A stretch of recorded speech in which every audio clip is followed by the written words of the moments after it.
J'offre les services de conseil pour les familles, pour les couples, puis les individus en besoin.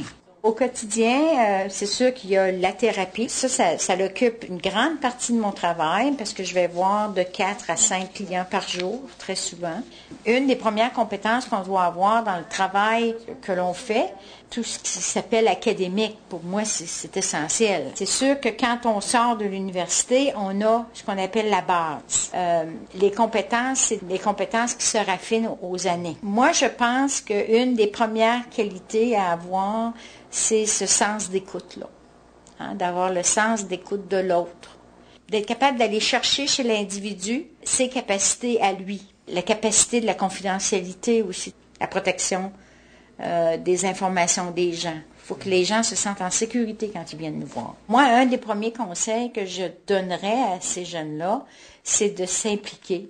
De s'impliquer, par exemple, il y a des lignes de crise, on a besoin des bénévoles. Pour moi, c'est une belle place où on apprend les premiers principes. Il y a des formations, puis on est capable d'apporter de l'aide au téléphone. Puis l'aide au téléphone est une belle entrée aussi pour voir si on aime ça ou des choses comme ça. Une des choses que j'aime beaucoup aussi, c'est d'avoir cette relation-là avec l'être humain, d'accompagner l'humain dans tout ce qu'il fait.